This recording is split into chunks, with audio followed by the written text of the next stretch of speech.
Until recently, getting your hands on a thermal fusion monocular or binocular was nearly impossible. The large DoD contract chasing companies in the space simply don't value you as much as the government, so unless you were ready to drop 40 grand or more and wait possibly 2 years, you really had no shot at fusion. That is until now.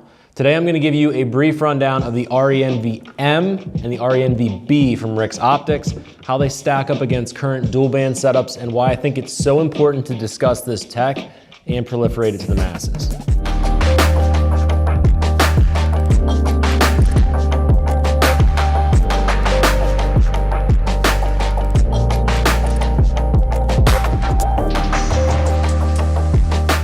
Rix has 2 thermal fusion units available on the market right now, and the Renv-B-M is the thermal fusion monocular, while the Renv-B is a fusion binocular. Both units have similar features to each other, but the main difference is the extra intensifier tube of the Renv-B, thus making it a binocular. On the Renv-B-M, the thermal objective rests below the night vision objective, and on the Renv-B, the thermal is married to the right pod, giving your right eye the ability to see that fusion image. On the Renv-B, the thermal image is only displayed over your right eye, so that is an important point for you to note and understand. The Renv line are an IP67 rated plastic housing. Weight of the Renv-B-M with the battery pack and batteries measured on our scales to be 21.47 ounces. The Renv-B measured in at 28.51 ounces with the battery pack. Both units feature a dovetail interface. On the Renv-B, it is a standard mil-spec dovetail in the middle of the housing. On the Renv-M, it utilizes a proprietary mount with this weird offset that frankly we didn't really enjoy or like because it limited the adaptability. So on our personal unit, you can see we 3D printed a better, more universal mounting option so that we could have a more seamless experience when mounting into the Symbiote bridge by our company Arcaneco. We do plan to offer these adapters on our website if we decide to add the Renv-M into our inventory. The Renv line of optics features NNVT intensifier tubes that are white phosphor. There's 2 different options that are available regarding the tubes. You can choose either between 1400 to 1600 FOM minimums, or you can select a higher grade of NNVT tubes with 1800 to 2000 FOM. Both units feature manual gain via a turn knob on the housing. Advertised runtime with 2 18650 batteries is 100 hours in night vision only and 8 hours straight runtime with the thermal initiated on the Renv-M. On the Renv-B, Rix advertises a runtime of 60 hours in night vision mode, and they still state an 8-hour runtime if you are running the thermal with the night vision intensifier tubes. The thermal resolution on both of these units is stated to be 640 by 512 core resolution. NETD is stated to be sub 30 millikelvin, which puts the performance of these optics on par with most higher end options on the market right now. The sensors are 12 micron and the refresh rate of the thermal imaging is stated on both units to be 50 Hertz. Again, this is pretty on par with some of the higher end offerings from companies like Infrared Outdoors. Thermal image field of view is stated to be 25.8 by 19.1 degrees. The objective lenses are a standard 40-degree field of view for the night vision. Diopters are adjustable from -3 to +2. The Renv-M and B do not use standard PVS-14 glass. It's proprietary, and in my opinion, it's one of the biggest weaknesses of these units. I'll discuss that in depth later. The Renv-B features adjustable IPD stops for ease of use, so you can set it and forget it, and it's going to be ready for your personal eyeball spacing. Both the Renv-B and M have retention holes for lanyard attachment to your helmet on the bodies of the units. The ones on the Renv-M are very small, whereas the ones on the Renv-B are healthier, larger, and they feel adequate for a very, very secure tie-down point. Neither the Renv-M or the Renv-B feature internal recording capabilities. The Renv-B, however, does accommodate Bluetooth for a remote control that they include with the purchase. I'm really not sure why all these units insist on having remote controls to maintain functions and change settings when it's on your face, but I digress. Both the Renv-M and B have settings for highlight protection in the menus. Additionally, certain generation NNVT tubes feature auto gating while some do not. If you have questions about those options, here's what I'm going to suggest to you. Email our team over at Arcane, and they're going to answer all of those questions about the difference in the NNVT tubes. cs@arcane.com is the email you should be using to contact our team there, and they're going to make sure that you get the right intensifier tubes. The Renv-B M features a very simple compass that shows pitch, elevation, and general direction. On the Renv-B, it has the ability to locate you down to, frankly, an alarming level of precision due to the fact that there is a GPS transponder on the back of the battery pack. Interestingly enough though, you can run an Renv-B M battery pack and the GPS function will not work on the Renv-B. I know some folks were concerned about high precision GPS tracking of Chinese origin thermal units, so that appears to be a way that you can swap some hardware and eliminate the function of the GPS on the Renv-B. Button layout on the Renv-B M is pretty straightforward. On the rear of the unit, closest to your eye, there is a turn dial and a switch. The turn dial is going to power on the image intensifier tube, while the switch above it is used for the onboard illuminator. Additionally, this turn dial on the bottom can be pressed in for other functions. If you were to do a short press of that button, it's going to switch between different thermal modes. You can choose between highlight, a full thermal imaging mode, outline, and a breath mode, where basically the thermal image will just pulse and go away over and over and over again. On the front of the housing, there is another dial. This is how you power on the thermal imaging capabilities. Turning this dial will increase or decrease the brightness of the thermal display. Pressing the dial is how you're gonna switch between orange hot, white hot, and black hot thermal modes. A long press of this button on the front of the unit is gonna allow you to enter a menu where there are several settings that you can access, like compass calibration, the outline settings, and you can even turn off the compass inside of that menu.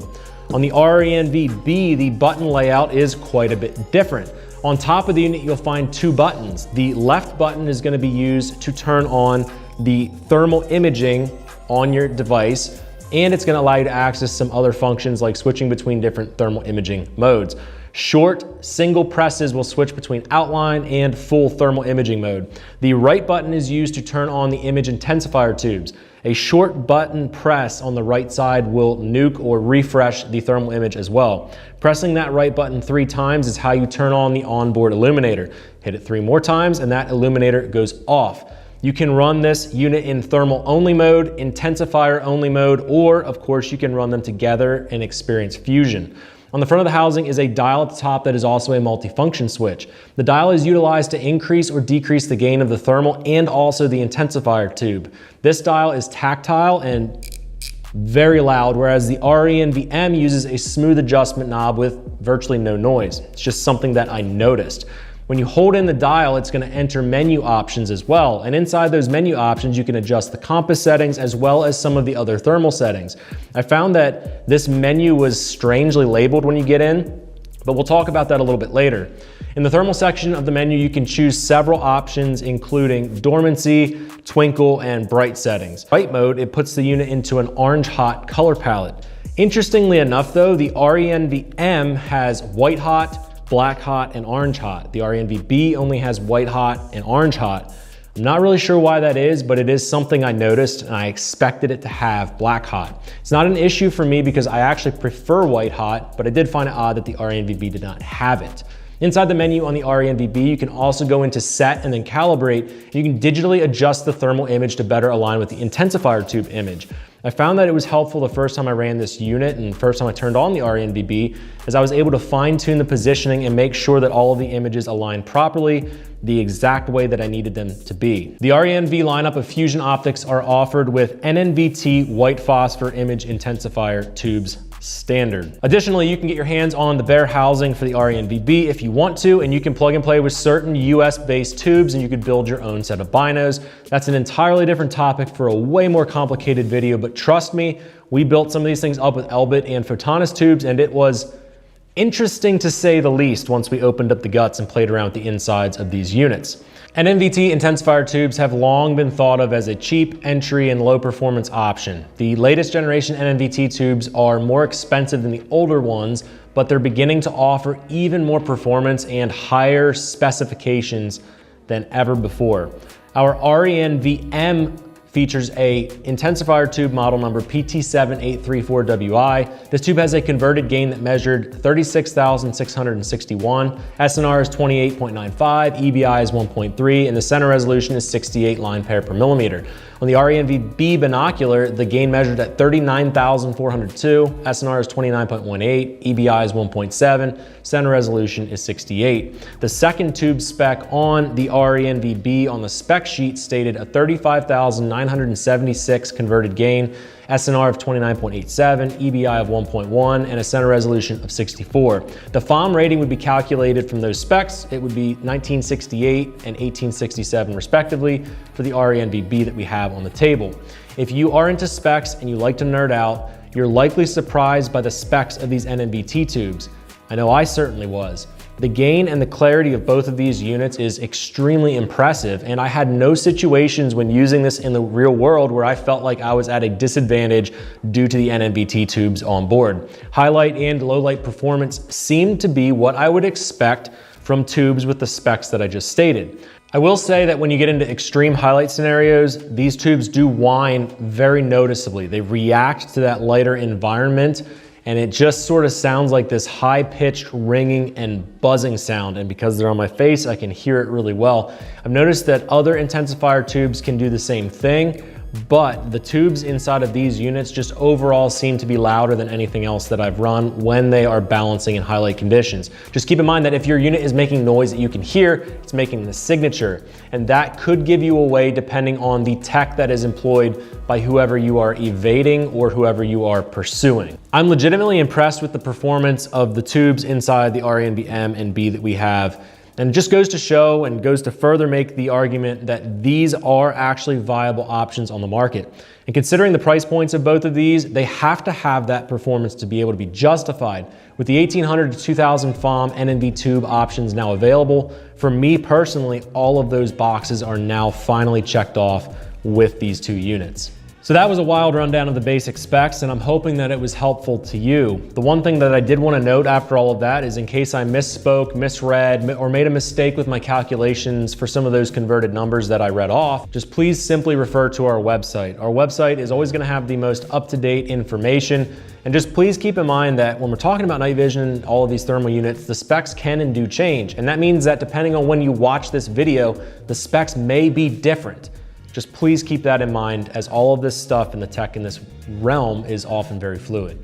So why are these units worth talking about? I think the biggest reason for me is the proliferation of thermal on head-borne systems. There's been an explosion of helmet-mounted thermal on the market in the last few years alone. Most people running thermal are using a bridge like the Symbiote that we manufacture over at Arcane to run a thermal monocular next to something like a PVS-14 or a similar night vision monocular. While this is very potent and it's a very flexible way to run thermal, there are some drawbacks to discuss about dual band systems. Running a fusion device on the surface seems to offer the same or similar experience to a true dual band setup, but it's a more seamless fashion. I'll dive more into that in a second.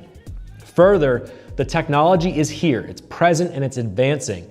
I've made my position known that I believe that the prepared citizen should at least understand the technology that exists that could be used against us. Even if you don't have the funds to buy gear like these units right now, understanding them is important. Thermal is extremely difficult to defeat, and each year that gets harder and harder. It's critical to understand how it works and its limitations as well. Thermal is being utilized in all major conflicts and even minor conflicts around the world. It changes the entire landscape of fighting and defense, so it is extremely important that you pay attention to the tech and where it is headed. Further, if we do create the need in the market for fusion devices like these, you will see other companies reacting. And more companies in the space means that there's more competition. If there's more competition, often that means that there's better priced units with higher performance, or even better budget units that would suit your needs maybe better than even these. So I just admitted that I am a bit of a fusion nerd. I love the tech and I think it's viable and capable, but what do I actually think functionally about the Renv-B M and the Renv-B, and which, if any, would I choose to run on my personal helmet? Further, which do I feel adds more value when looking at them against each other to the end user? For me, I'm actually torn between both options, and it's hard for me to offer insight that would sway your opinion one way or another. And frankly, I believe that these units will not be right for some people.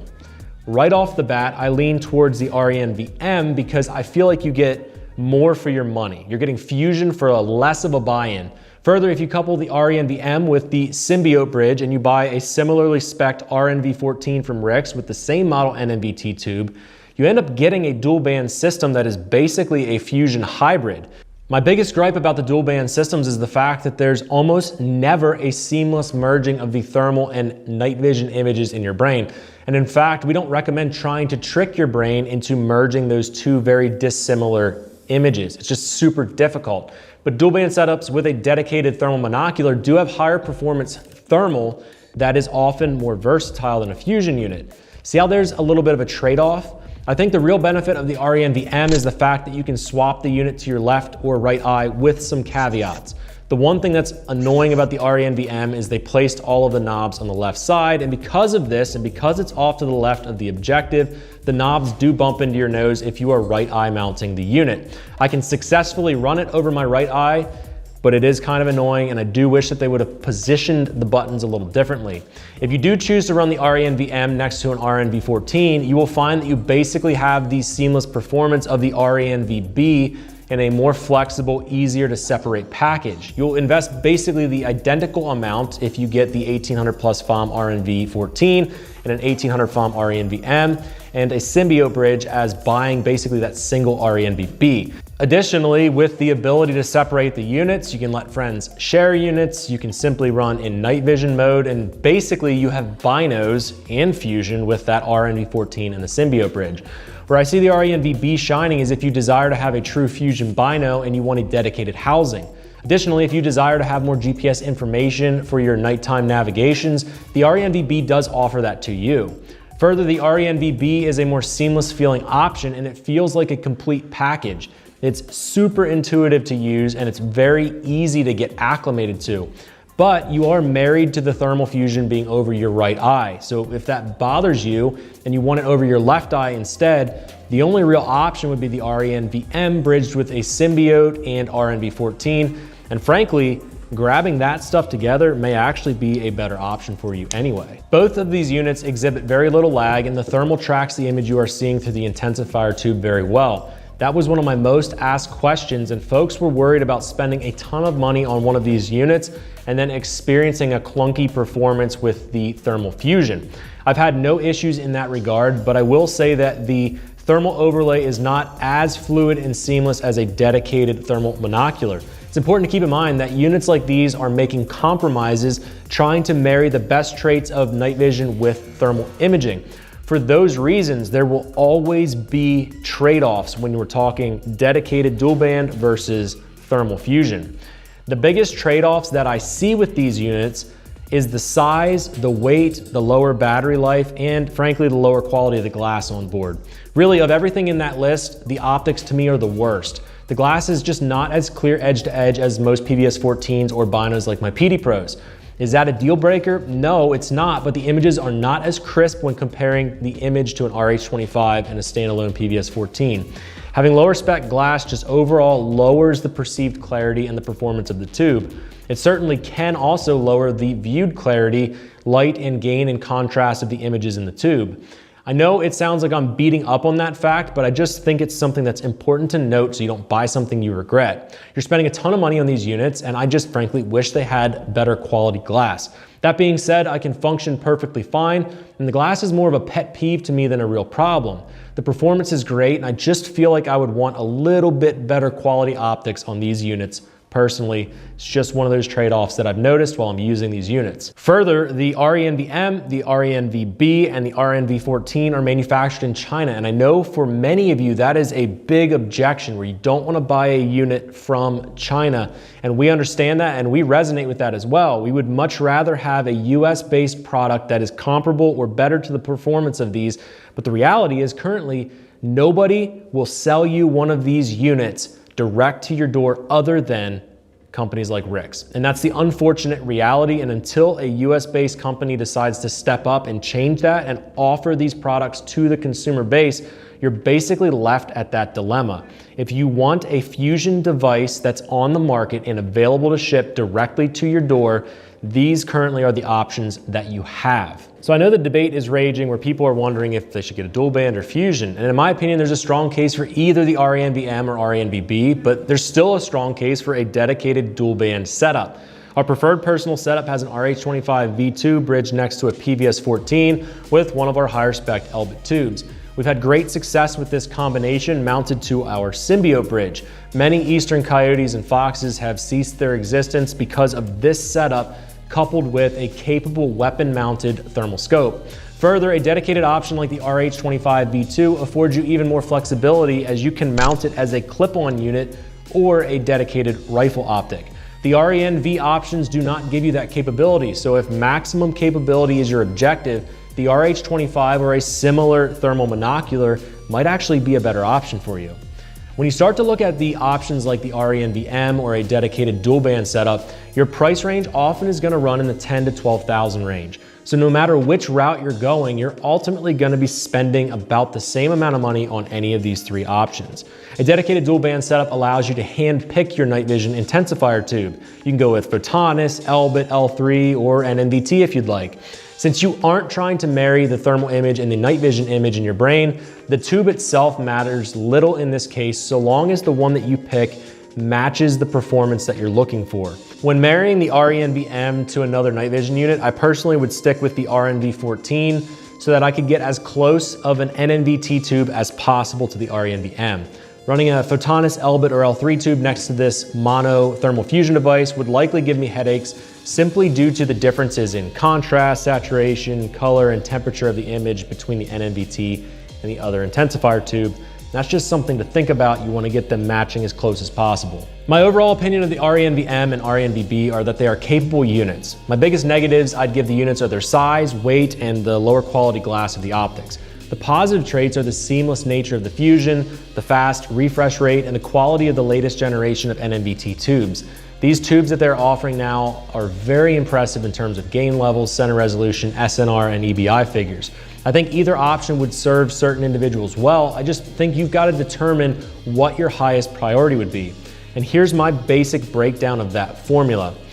If you are a hardcore hunter and your primary focus is thermal performance, I would say go with a dedicated dual band setup on our Symbiote bridge. Spend a little bit more on that thermal monocular to get the clarity and the performance that you want for detection. You could save a little bit of money and go with something like a Viper 14 for the night vision side.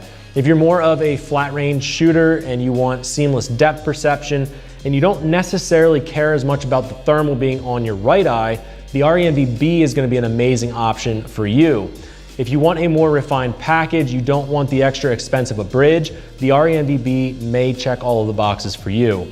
If you desire the flexibility of a dual band system, but you want to retain night vision capability over both your eyes and still have the ability to separate units, the Renv-B M bridged with an Renv-14 on our Symbiote bridge may be the one that is perfect to check all of the boxes for you. Here's the deal, guys. I know that this was a ton of information. If you have any questions at all about anything that I talked about, please just email our team over at cs@arcane.com. They're going to be happy to answer any questions that you might have. Additionally, if you send an email and correspond with our team, but you still feel like you need more information and you don't have the time to do the research yourself, or frankly, you're scared of pulling the trigger on a $10,000 or more purchase and you're scared you're going to make a bad decision, go on our website and schedule one of our consultation calls. I know we get trolled a lot in the night vision industry because we offer that service, but here's what I'm going to say about that and here's what you're paying for. You're going to get 30 minutes to an hour of dedicated time where you will get one-on-one help to determine exactly what unit is best for your use case. Before the phone call, we send you out a questionnaire that helps us understand you, your needs, and it helps us dial in the questions that you have. We then pre-research the options based on your answers so we can get ready on that call and tackle all of those questions extremely efficiently. You will walk away understanding the best option for you, and we guarantee that. Then after the call, we'll send you a survey, and if you're not happy or you don't feel like we did our part, we're just gonna refund your card. At the end of the day, it's a level of attention to detail and care for your purchase that few are ever going to replicate. We know that you work extremely hard for your money, and we want to make sure that you spend it as wisely as possible on the right units the first time. Buying the wrong unit for your needs is a mistake that we have seen happen over and over again, and it costs you thousands of dollars. So that's it for this video. My question for you is, which one of these three would you choose? Let me know and then explain why down in the comments section. I hope that the ample amount of B-roll that we filmed through these units was helpful, and I hope that it paints the picture of this technology and where it will head in the future. And guys, if it was helpful to you, do me a favor and purchase from our companies. Whether you're buying a steel target system from TA Targets, or you're buying body armor bags, mag shingles, or night vision or thermal from Arcane, your support is how I can keep doing what I do on these various channels with the amazing team that we have here. I appreciate any support that you can send our way. As always, guys, stay well, stay safe. I will see you in the next video.